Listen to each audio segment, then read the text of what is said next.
ملاحظہ فرمائیے. اور کیوں عمرو بن العاص کو اتنا درد ہے, اس کو حسرت ہے, افسوس ہے کہ اس کو عمر کے لیے کام کرنا پڑتا ہے. ملاحظہ فرمائیے, یہ کتاب ہے صحیح البخاری, چاپ دار احیاء التراث العربی, جو سنہ 1422 میں کتاب چھپی ہے, صفحہ نمبر 482 میں, باب اسلام عمر مسلمان کیسے ہوا ہے. ٹھیک ہے نا. اس میں روایت 3864. ملاحظہ فرمائیے, عبداللہ ابن عمر کہتے ہیں اپنے والد سے کہ میرے والد کہتے ہیں بینما ہوا فی الدار خائفہ, کہ عمر اپنے گھر میں بڑا خائف تھا, خوف ہوا تھا عمر کو, بہت ہی خوفناک, خوف زدہ. یہ بخاری ہے. ملاحظہ فرمائیے, خوف کس بات کا ہے؟ ایک شخص اپنے گھر میں ہے, خوف زدہ لرز رہا ہے, وہ اپنے گھر میں ہے, بڑا خوف زدہ ہے عمر. اذ جاءہ العاص بن وائل السہمی, تو لازمی بات ہے کہ یہ حدیث کا پچھلا بھی حصہ ہے نا, تو بخاری نے کاٹ دیا, اس میں بہت کچھ ہوا ہوگا. کوئی اس طرح تو شروع نہیں کرتا بینما ہوا خائفا فی الدار, کہ وہ گھر میں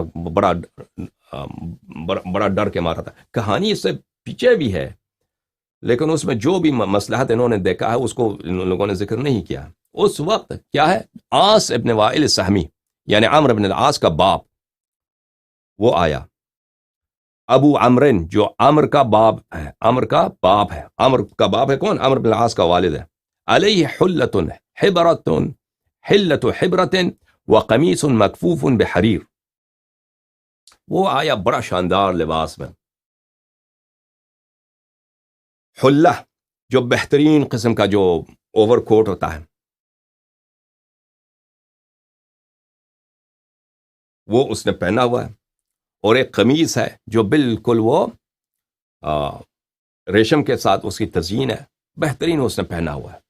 اچھا, وہ بنی سہم کا ہے, اور وہ ہم حلفاؤنا فی الجاہلیہ, اور وہ ان کا خاندان کا ہمارے خاندان کے ساتھ حلف تھا جاہلیت میں. فقال ما بالک, اس نے میرے باپ کی طرف دیکھا ہے, عمر کی طرف دیکھا ہے, کہا کہ تجھے کیا ہوا ہے, تو اتنا خوفزدہ کیوں ہے, لرز رہا ہے گھر میں بیٹھے بیٹھے. قال زعم قومك انهم سيقتلوني ان اسلمت. کہتے ہیں کہ عمر کہتا ہے کہ تیرا قوم جو ہے وہ کہتے ہیں کہ اگر عمر مسلمان ہو جائے وہ مجھے قتل کر دیں گے, اگر میں مسلمان ہو جاؤں گا تو یہ مجھے قتل کر دیں گے, تو اس لیے میں خوف زدہ ہوں. یہ کیا ہے؟ بخاری ہے, باب اسلام عمر ہے. یہ جو کہتے ہیں کہ عمر اتنا دلیر تھا, تلوار لے کے آئے کہ اذان پڑھو, اس کی خود وہ کیسے مسلمان ہوا ہے, اس کی اتنی دلیری ہے. ٹھیک ہے نا. مسلمانوں میں تو امیر المؤمنین علیہ السلام شیر خدا ہیں, مسلمانوں میں تو جعفر طیار ہیں, مسلمانوں میں تو حمزہ ابن عبد المطلب علیہ السلام ہیں. تو یہ اصل جو کہانی ہے اس کے اسلام لانے کی, وہ کیسے مسلمان ہوا ہے. تو ایک شخص عاص ابن وائل جو رسول اللہ صلی اللہ علیہ وسلم کا بدترین دشمن ہے.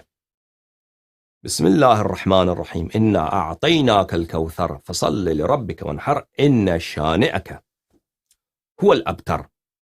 ان شانئ, آپ کا مبغض وہ خود ابتر ہے, آپ کا مبغض وہ خود ابتر ہے. یہ مبغض شانئ کون ہے پتہ ہے آپ کو؟ شانئ کون ہے؟ یہ شانئ عمرو بن العاص اور اس کا باپ عاص بن وائل ہے.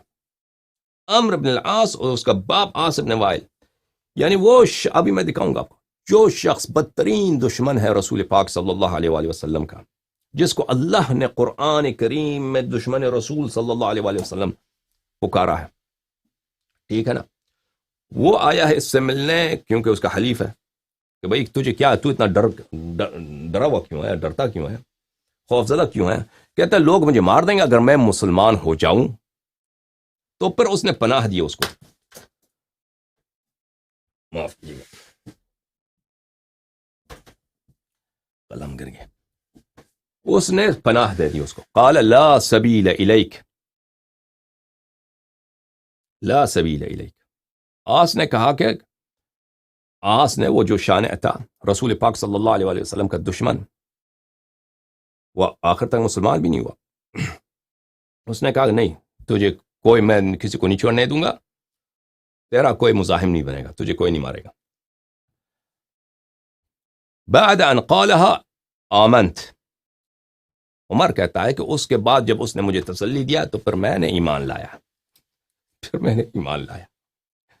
آمنت یہ اصل اسی طرح پڑھنا چاہیے آمنت، کیونکہ اگر میں قرینہ دیکھو نا، اگر میں مسلمان بن جاؤں تو یہ مجھے قتل کر دیں گے.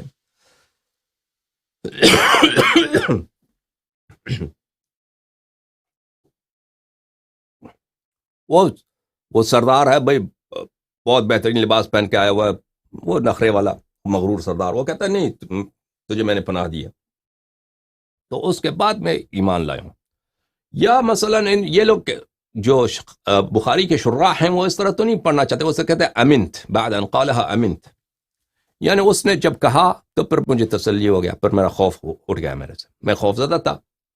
جب اس شان الرسول صلی اللہ علیہ وآلہ وسلم نے مجھے پناہ دیا تو پھر میں نے امن کا احساس کیا کہ اب مجھے کوئی نہیں مارے گا. ٹھیک ہے نا. پھر وہ سب باتیں جھوٹ ہیں کہ تلوار لے کے آیا کہ چلیں اب اذان پڑھتے ہیں علنا. فخرج العاص،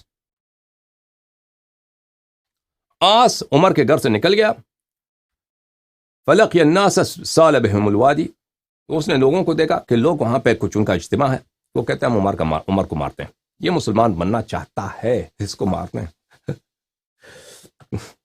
فقال این تريدون، عاص جو سردار تھا مشرکین کا، اس نے کہا کہاں جانا چاہتے ہو، کیا چکر ہے؟ کہا کہ نريد هذا ابن الخطاب الذي سبا، ہم کہا کہ یہ عمر مسلمان بننا چاہتا ہے، ہم اس کا صفائی کرتے ہیں، اس کو پٹائی کرتے ہیں، اس کو پٹائی کرتے ہیں. ٹھیک ہے نا. انہوں نے نہیں کہا کہ ہم قتل کریں گے، انہوں نے کہا ہمیں ان سے کام ہے، عمر سے کام ہے، یہ مسلمان بننے کے چکر میں ہے. قال لا سبیل الیہ، اس نے کہا نہیں، اس نے کہا کہ کیا نہیں، عمر میرے پناہ میں، عمر کو نہ چھیڑو. فکر الناس، پر لوگ نہ کہ یار یہ سردار نے نہیں کرنے دیا نا، ہم اس کو پٹائی کرتے یا قتل کرتے، جو بھی تھا ان کا ارادہ. قتل تو بعید ہے، وہ مارتے گالی وغیرہ دیتے، عمر اسی لیے ڈر گیا تھا. تو پھر وہ لوگ پلٹ گئے، انہوں نے عمر کو نہیں چھیڑا. تو کیوں نہیں چھیڑا؟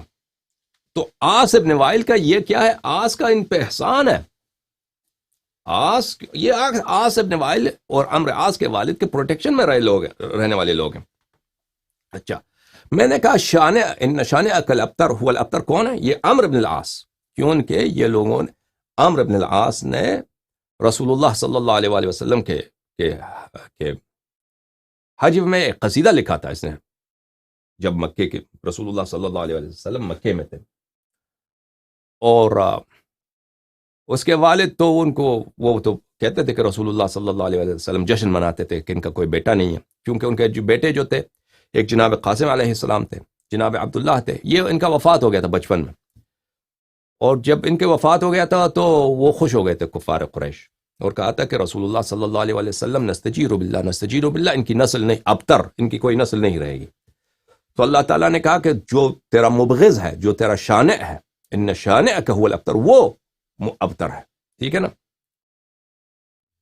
ملاحظہ فرمائیے، یہ کتاب دلائل النبوہ ومعرفت احوال صاحب الشریعہ، تألیف البیہقی، الصفر الثانی، چاپ دار الکتب العلمیہ، جو سنہ 1988 میں چھپی ہے. ملاحظہ فرمائیے یہاں پر روایت ہے، روایت نہیں ہے، صفحہ نمبر نہیں ہے، مثلا 69 میں، کہ قاسم ابن رسول اللہ صلی اللہ علیہ وآلہ وسلم، کنیا بھی ہے نا، کنیا مبارکہ کیا ہے؟ حضرت رسول صلی اللہ علیہ وآلہ وسلم کا ابو القاسم. اور ان کے جو کوئی ان کو ابو القاسم کے اسم سے بہت کم تاریخ میں پکارا ہو، کنیا ان کا ابو القاسم ہے، لیکن رسول اللہ صلی اللہ علیہ وسلم کے لقب سے پکارتے تھے. لیکن ان کا جو بھائی تھا جناب عقیل علیہ السلام، کیونکہ ان کے بڑے بھائی تھے، وہ ایک گھر میں پلے تھے نا. رسول اللہ صلی اللہ علیہ وسلم کی پرورش جناب حضرت ابو طالب علیہ السلام کے گھر میں ہوئی تھی، ان کے دامن میں پلے بڑے تھے. تو جناب عقیل علیہ السلام ایک بھائی کی طرح تھے رسول اللہ صلی اللہ علیہ وسلم کے لیے، تو وہ ان کو ابو القاسم کہتے تھے، ابو القاسم. كان القاسم ابن رسول الله صلی اللہ علیہ وآلہ قد بلغ ان يركب الدابة ويسير النجيب. جناب قاسم علیہ السلام حضرت فاطمہ الزہرا سلام اللہ علیہا کے بائی اور حضرت خدیجہ سلام اللہ علیہا کے فرزند، یہ نوجوان ہو گئے تھے، مثلا عمر کافی ہو گیا تھا، یہ گھوڑے پہ سوار بھی ہوتے تھے اور سواری پہ سوار ہوتے تھے، گھوڑے پہ سوار ہوتے تھے. جب ان کی وفات ہو گئی ہے تو عمرو بن العاص ابن النابغہ اس نے کہا لقد اصبح محمد ابتر من ابن صلی اللہ علیہ وآلہ وسلم، کہ رسول اللہ صلی اللہ علیہ وسلم ابتر ہو گئے ہیں، اپنے بیٹے سے ابتر ہو گئے ہیں. تو اس وقت اللہ نے یہ سورہ نازل کیا ہے، انا اعطیناک الکوثر فصل لربک وانحر ان شانئک هو الابتر. کذا روی بهذا الاسناد. بیہقی فرماتے ہیں کہ اس طرح یہ روایت میں یہی ہے کہ ابتر کی اس روایت میں کون ہے؟ ابتر کون ہے؟ عمرو بن العاص ہے. والمشہور، لیکن مشہور یہی ہے ان آیت نزلت فی ابیہ، مشہور یہ ہے کہ آیت کا نزول کس کے شان میں ہے؟ ہاں، عاص ابن وائل کے شان میں، وہی جس نے کی پناہ میں بس قول صریح ہے بخاری. عمر مسلمان ہوئے ہیں تو کس کی پناہ میں؟ ہاں. اور اب وہاں پہ میٹنگ میں کیا گزرا ان کے درمیان نا، وہ تو عمر تو نقل نہیں کرتا، اگر کوئی اپنی برائی بات تو نقل تو نہیں کرتا نا. جو رسول اللہ صلی اللہ علیہ وسلم کا پکا دشمن ہے، جس کو اللہ نے کہا یہ آپ کا مبغض ہے اور یہ ابتر ہے، یعنی عاص، ٹھیک ہے نا، وہ اس سے میٹنگ رکھتا ہے اور کہتا ہے میں لوگوں کو تجھے ٹچ نہیں کرنے دوں گا، پھر اس کے بعد یہ مسلمان ہوتا ہے. تو وہاں پہ کیا وعدے کیے ہوں گے بھائی؟ وہ تو کوئی پاگل تو نہیں ہے. اس کے لیے کیا ہوتا، کہتا مسلمان نہ بن، تجھے اجازت نہیں مسلمان بننے کی، تم لوگ تجھے مار دیں گے. اس نے دشمنی کا تقاضا تو یہی ہے. وہ اسلام، اس کے لیے اسلام، قریش کے سردار جو تھے وہ اسلام کو اپنے لیے سب سے بڑا خطرہ سمجھتے تھے، اور اسی لیے تو ہر طرح سے رسول پاک صلی اللہ علیہ وآلہ وسلم کی دشمنی کرتے تھے، ٹھیک ہے نا. تو وہ اس طرح کہ ایک شخص مسلمان بننا چاہتا، وہ لاپرواہی کے ساتھ چلو بن جاؤ کوئی بات نہیں، میں لوگوں کو روک دوں گا، یہ تو دشمنی کا تقاضا یہ تو نہیں ہے، ٹھیک ہے نا. وہاں میٹنگ میں آپ اگر ہمیں اللہ نہیں معلوم، ہمیں اللہ جانتا ہے کہ میٹنگ میں کیا ہوا، بہت کچھ ہوا ہوگا ان کے درمیان، جن وعدوں کے بدولت اس نے اجازت دی کہ تم مسلمان بن سکتے ہو، ٹھیک ہے نا. وَإِلَّا جس کو اللہ نے کہا کہ یہ رسول صلی اللہ علیہ وآلہ وسلم کا دشمن ہے، وہ کیسے کہتا کہ تو چلو مسلمان بن، کوئی بات نہیں، میں تجھے پروٹیکشن دوں گا. سمجھ میں آ رہی نا بات آپ کو؟ وہاں پہ کچھ ضرور وعدے کیے ہوں گے عمر نے مشرکین قریش سے، کچھ وعدے ہوں. وہ ایسی باتیں تو تاریخ میں نقل نہیں ہوتی، وہ آپ کو یعنی اندازہ کرنا ہوتا ہے. وَإِلَّا کیسے ہو سکتا ہے کہ ایک شخص اپنے گروہ سے ایک دوسرے شخص کو اپنے سخت ترین مخالف کے گروہ میں جانے دیتا ہے اور کہتا ہے میں تجھے پروٹیکشن بھی دوں گا؟ نہیں، وہاں پہ کچھ ہوا ہوگا. یہ کتاب جامع البیان عن تأویل آیات القرآن، تالیف ابن جریر الطبری، الجزء 30، چھاپ دار الفکر. ملاحظہ فرمائیے یہاں پہ سورہ کوثر کی تفسیر میں ابن عباس فرماتے ہیں شانے کا کیا مطلب ہے؟ شانے کا مطلب ہے عدو، دشمن. اچھا، ابن عباس فرماتے ہیں کہ یہ ان شانئک هو الابتر، یہ شانے کون ہے، یہ عدو کون ہے جو ابتر ہے؟ یہ عاص ابن وائل ہے. سعید ابن جبیر فرماتے ہیں هو العاص ابن وائل. سعید ابن جبیر فرماتے ہیں عدوک العاص ابن وائل ان بطر من قومه. مجاہد فرماتے ہیں العاص ابن وائل، العاص ابن وائل اس نے خود کہا انا شانئ محمد صلی اللہ علیہ وآلہ، میں محمد صلی اللہ علیہ وآلہ وسلم کا دشمن ہوں، مبغض ہوں.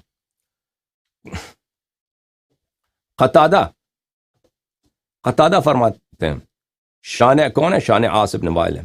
قتادہ فرماتے ہیں شانئ کون ہے؟ عاص ابن وائل ہے، ٹھیک ہے نا.